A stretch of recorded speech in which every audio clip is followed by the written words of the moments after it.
So Stephen, I want to kick off with you. There's kind of this perception that, you know, down in little old New Zealand, we can't really make a difference. What's your take on that? Well, I think we absolutely can. Here we are launching rockets. I think really the only pure private rocket company in the world. So we definitely can. And I think if we look at what's happening with climate change today, this is part of the solution.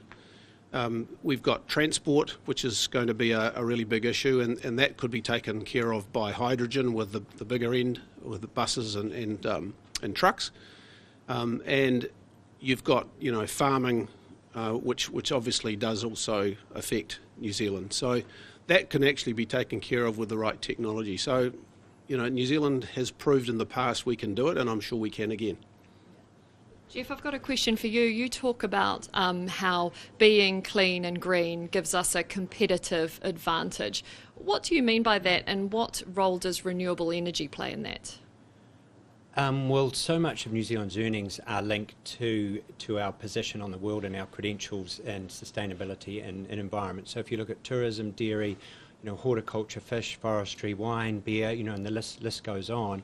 Our purity perceptions and our environmental perceptions across all those products is really important, because if our credentials are strong there, it's going to drive greater value and greater earnings. So you can't, in the whole, you know, environmental picture now, you can't just do one piece. You've got to look at the whole chain. So energy is obviously a huge part of that. And so if we're not making steps to improve, you know, our energy source and the renewability of our energy, then we're going to be left behind, and therefore, you know, our brands that we export to the world are going to be perceived or not going to have that advantage that we seek.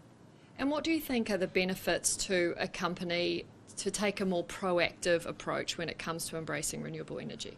Well, ideally, you know, your brand story is incredibly important. Ideally, if you're first, you get the first mover advantage. You're saying, look, we are totally renewable. You know, that's going to be a great statement. Statements around your carbon footprint are going to be becoming more and more important. So anything that improves your credentials, you know, on the stage and as a corporate citizen, are going to help the value of your brand.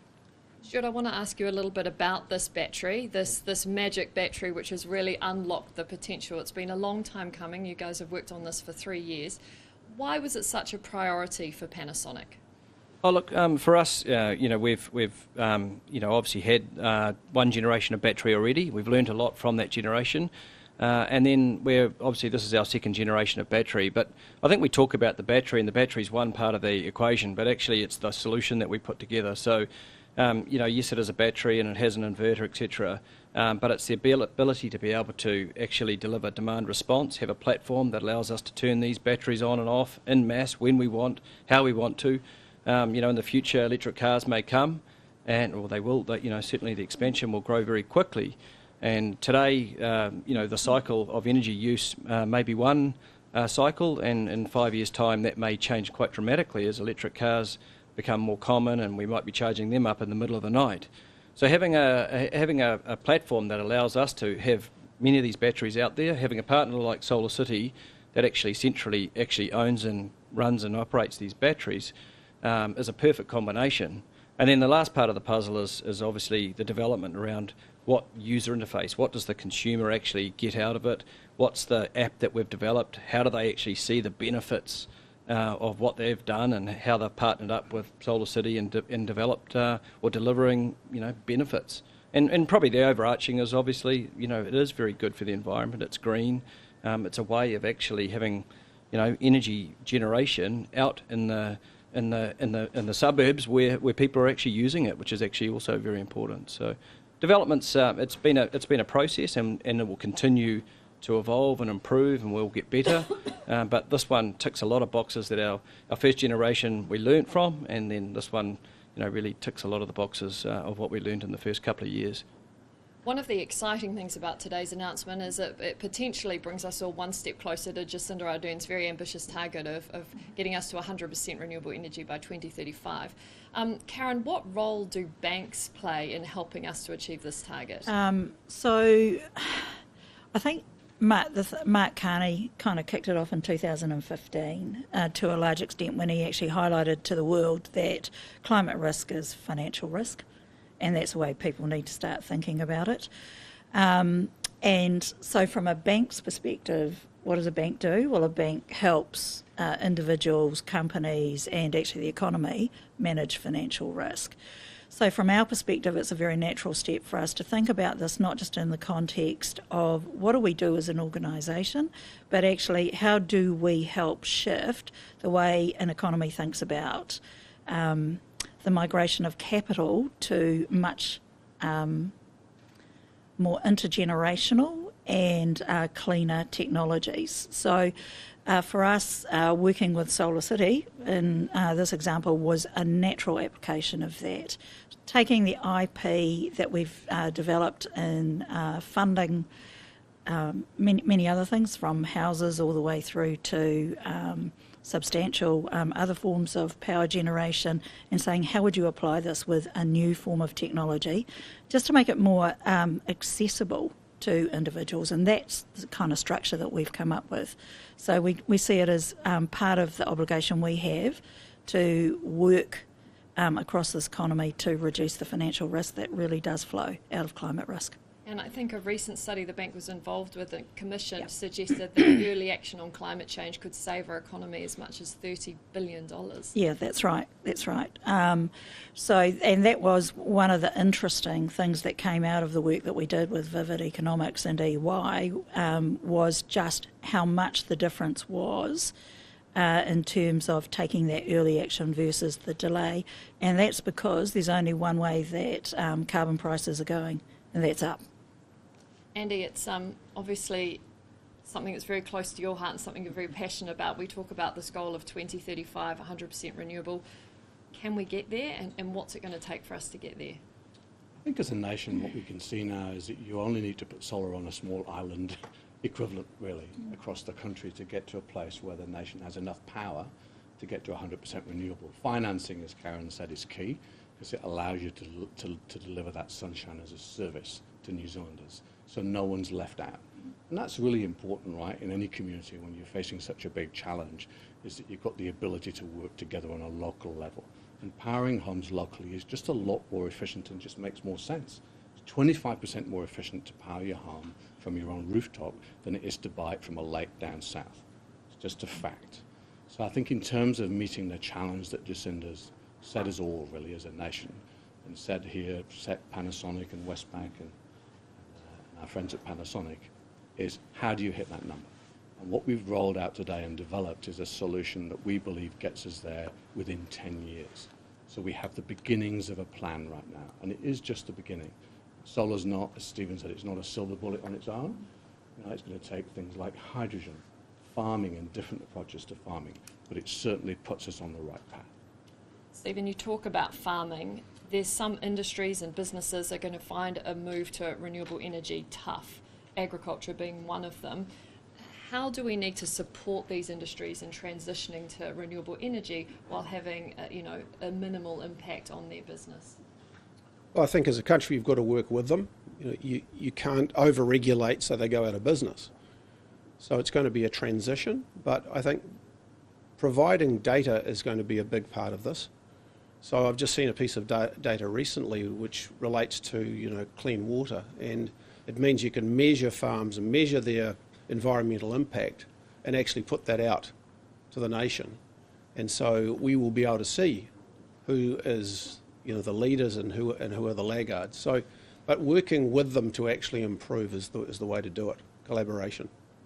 And Geoff, is it possible to, as a business, conduct yourself in an environmentally sustainable way while still looking after your bottom line? Yeah, well, it has to be. So the white paper that I've seen shows pretty good cost benefits, both in residential homes and in business. And back to the point on agriculture, you mentioned, it is going to be a tough sector to move to solar. Look, there may be examples of that, but there may also be examples where it's a great sector to move to solar. If you look at some quite remote properties or parts of properties that don't currently get electricity to them at the moment, that need pumps for water, pumps for irrigation and things like that, solar is an obvious choice to get electricity to those places rather than the hundreds and thousands of dollars it takes to get to power lines to those places. So in actual fact, I think there'll be a lot of benefits here for agriculture. Any other sectors you think will be particularly impacted by a move to solar or renewable energy? Well, probably that one I mentioned before, brands, consumer brands, particularly in the food and beverage space, that may help us with a competitive advantage offshore and our brand stories offshore. So that's got to be a first cab off the rank as well. Wine, for instance, I think is a great opportunity. Look at all the sun in Marlborough. Look at all that fantastic wine going offshore. That's a kind of from a narrative point of view, that seems an obvious to me. Stuart, you were talking before about the battery and the advances that have got us to this point. Can you explain, I guess, for consumers or potential customers in particular, why is it such a game changer? Well, I think it gives them, some degree of independence. They can certainly feel that they're doing their part for the environment. It's very difficult to totally reduce your footprint in a home without putting things like solar and battery. And I think battery is the one thing that unlocks that household. If you don't put a battery in, maybe you can reduce your use from your house maybe around 20% or 30% if you're lucky. But with a battery, you can get up to 50, 60, 70% depending on each home. So battery unlocks that. It allows you to use the solar generated at the right time. Just putting solar on your roof without the battery, essentially you're generating it in the middle of the day when we've probably got excess electricity. So battery is the key to really unlocking the whole solar self-generation puzzle, because without the battery you're really generating electricity when we've probably got enough. But the battery really changes that. You can use it when we need it, and that's the major difference. Karen, when we look at climate change more broadly, what does leadership look like for a big corporate like Westpac? Yeah, so we think about it in three ways. The first thing is, what do we do as a large corporate in our own right? And we've been we first measured our carbon footprint here in New Zealand in 2008 and have been focused on setting goals and targets for ourselves ever since then to find ways to reduce it. Now, we've reduced it by over 55% during that time frame. And I would just make the point, not at a cost, actually at an economic benefit, because actually we've reduced things like our electricity bill by roughly $4 million over that point in time as well. So people shouldn't immediately jump to the point that actually this is just going to cost you money. That's actually false. It's about change in behaviour and mindset, which drives fundamentally different outcomes. The second point, as we've already talked about, is that what do we do as a bank? Well, we provide capital, and so it's how do we do that, and in what ways do we do that, and how do we support this transition? You've talked a little bit, Stephen in particular, around supporting businesses and industries to transition, and we absolutely believe that as well. The last thing you want to do is create economic shock by all of a sudden just doing that quick pull of the chain. You've got to help people do it. And the pleasing thing is we've spent the last 5 years out there thumping people going, have you thought about it, have you thought about it, have you thought about it? They're now coming to us and asking questions. So I think there's a real shift in momentum and mindset. And then the third point is, we are a large organisation in New Zealand, and so we have a voice, and it's how do you use that voice? So thought leadership, being part of the voice of change. So the CEO Climate Leaders Coalition, being a founding member of that was an important part. We have a sustainable finance conference on next week here in New Zealand. That's all about large corporates and fund managers getting their heads around what is sustainable finance and how do you start to get engaged in understanding the benefit of things like that, backing the UK-style climate commission, independent budgets, creating the right kind of policy and framework that allows business and consumers to think ahead and start to adapt and change their business model is fundamentally important. And I think talking about the sea change, and a question for you, Stephen, is there is going to need to be a real change in people's perceptions. How are we going to get there? How are we going to make people really engage with the concept of solar and understand the importance of moving to renewable energy? Well, I think the economics So if we take this product, Solar Zero, the bank provides the money for the lease that puts the solar on people's roofs. They pay a subscription, but the savings they make out of their power bill basically pays for that subscription, and they lock in the price of anti-inflation for the rest of the 20 years. So the price then never goes up, apart from anything they might bring in on the grid. So usually consumers, in my experience over a long time, vote with their pockets. And if they're doing something that's good for the environment and for their kids and their grandkids at the same time, I think we've got the answer. Andy, I've got a question from Facebook from Deb, who wants to know, are we going to roll out Solar Zero community by community? Yeah, it's an interesting question. I mean, the challenge is going to be to look at how we can employ enough people fast enough to roll this out across the nation. So the industry here is relatively small. So we're spending a lot of time now, both ourselves and with organisations like Callaghan, looking at how we can invest in training thousands of people that we're going to need to repower and reach and change the way the whole nation is powered. So it's going to be quite a challenge, but we're going to try and get to every community as fast as we can. Because that's one thing we haven't talked about, is potentially the thousands of jobs that could be created. Green jobs. If you look in North America currently, where similar schemes have been rolled out, right now in North America, more people are employed in our industry than Google, Amazon, and Facebook combined. So you're going to see a massive growth in new green technology jobs here in New Zealand. I wanted to ask you a little bit about your relationship with the power companies, because there might be this perception that you're kind of taking them on, but in fact it's going to be really important that you guys work together to reach these targets. But right now we work alongside two young independent power companies who've really seen that this technology is quite critical to repowering the nation. So we're hoping that all the power companies look at how they can work alongside each other to look to repower and restructure how this nation powers itself to meet the target that Jacinda Ardern has rightly set, to get this nation to a point where we're 100% renewable far faster than any other nation on the planet. Geoff, Andy refers to it as sort of we're at this climate change tipping point now. With the work that you do with Pure Advantage and what you're seeing out in the communities, do you agree? Do you think the time to act really is now? Yeah, I do, and actually a key kind of observation for that is my own children, who are kind of more demanding on our family, I think, and our environmental footprint and our behaviours and our choices than ever before. So I think, the generation that's coming through will demand it, and whether kind of people of my kind of era or not accept it, it's going to happen. So I think we better get on with it rather soon, or it'll be done for us by our children. Is that exciting for you, Stephen, as somebody who's been involved in a lot of environmental causes over the years, is supporting them? Is it exciting for you that we do have this new generation that are going to demand and expect this change? Yeah, very exciting. Do you think that it needs to be led, though, from the front, from people like yourself and the people on the panel that are in these leadership positions? Yeah, I would hate to sort of write a deathbed note to my grandchildren saying we were the generation that actually screwed things for the next 1 and 2. And at the moment, we are. So it's incumbent on us to lead. The kids will, as Geoff said, they'll follow, but we've got to do more right now.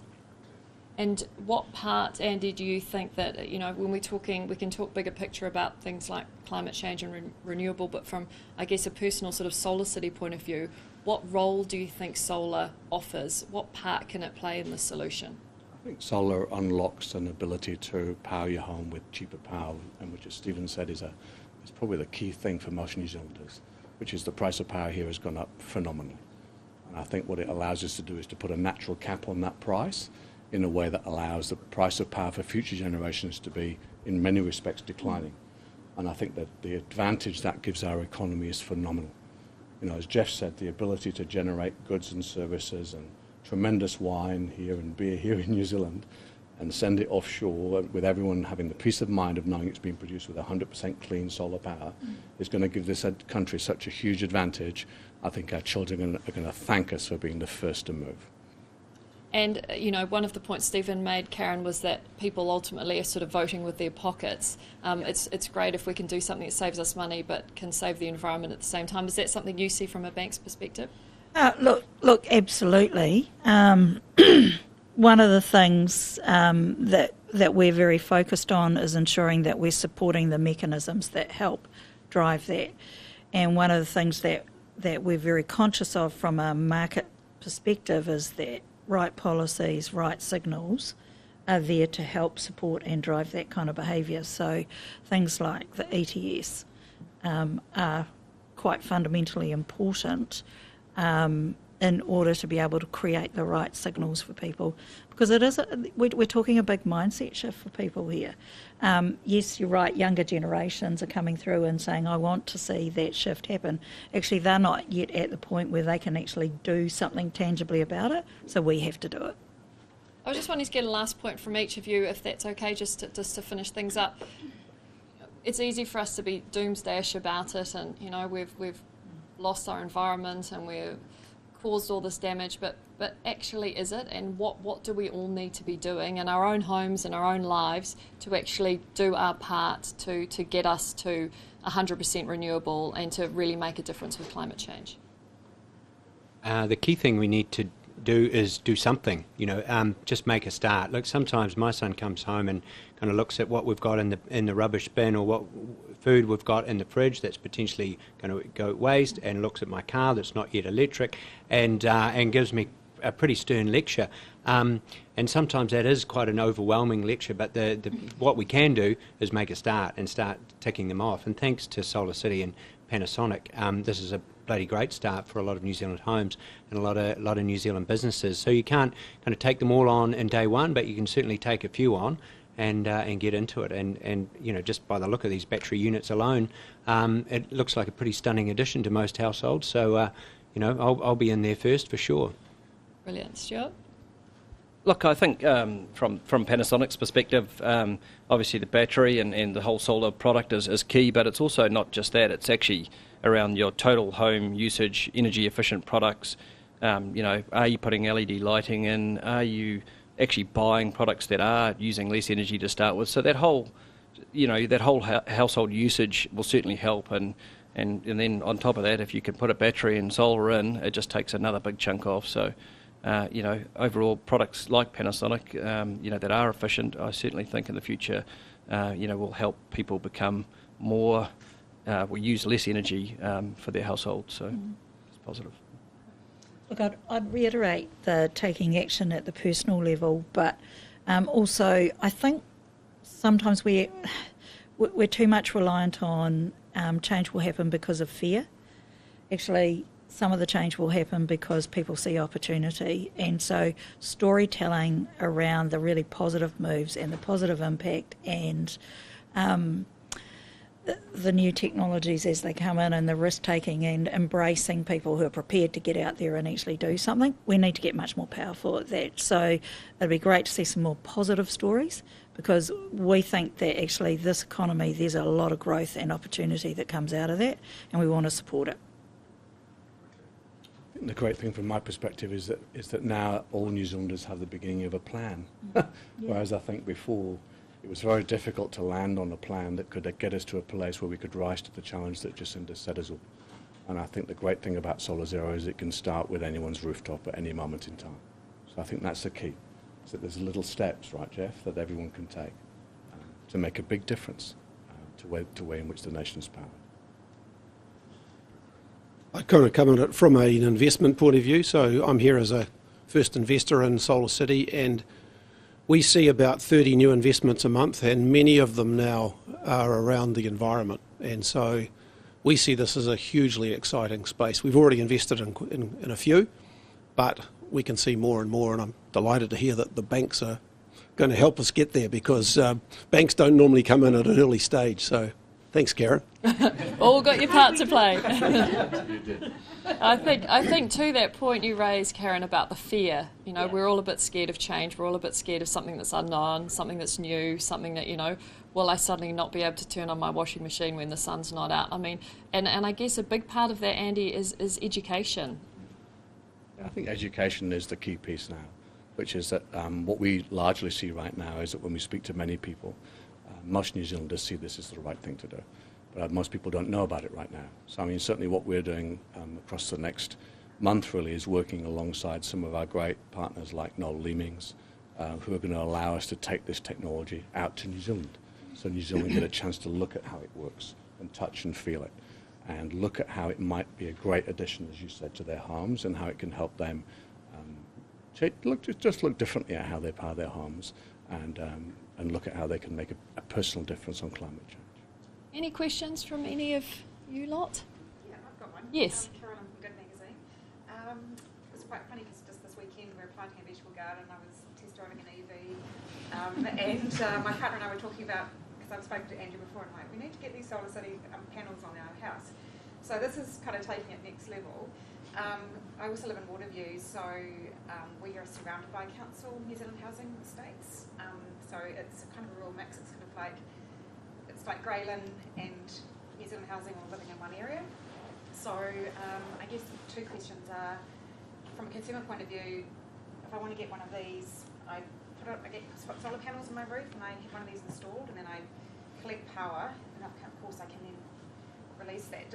So is it a rental scheme too, where you can never actually own one of these? It's sort of more of a national thing. And also, how are you working with New Zealand Housing Corporation in terms of their tenants, in terms of giving them accessibility to this power?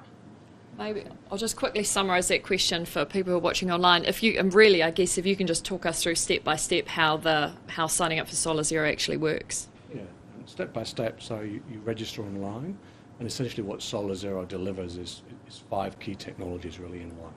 So you get a solar system on your roof, you get a battery platform that, as Stuart mentioned, integrates with smart appliances, so it helps you to control your EV when you get one.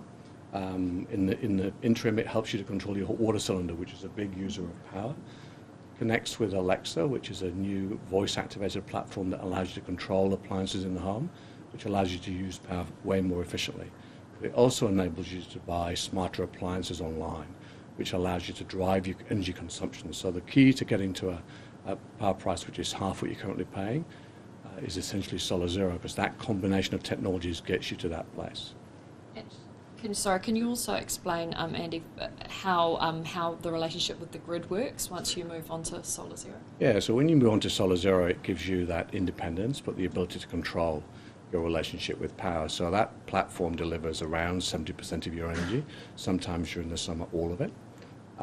But it allows you to then, essentially the platform itself actually goes out, if you're a bit low on power, say on a winter's day, that evening before it goes out and buys power when it's super cheap, and make sure that it sort of powers you through your day at a price which is less than you normally would pay for energy at that moment in time.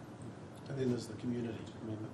Yeah, and then there's Solar Zero Community, which is quite a revolutionary service really, which is enabled really because as soon as you've got lots of Solar Zero customers online, you're able to then buy power from those community members. And that's key because not everyone can go solar. A lot of people in New Zealand don't own their own home, so it's important to embrace everyone with a solution that allows everyone to embrace the technology. And do you want to just address the question around Housing New Zealand? Yeah, we've looked in quite a lot of detail, and we're involved with a mayor out west who's looking at putting Solar Zero on all their social housing, because it puts people in social housing in a better position than they are right now. Many people in social housing pay 40% more for power than families who are living here in Auckland, and we don't think that's fair.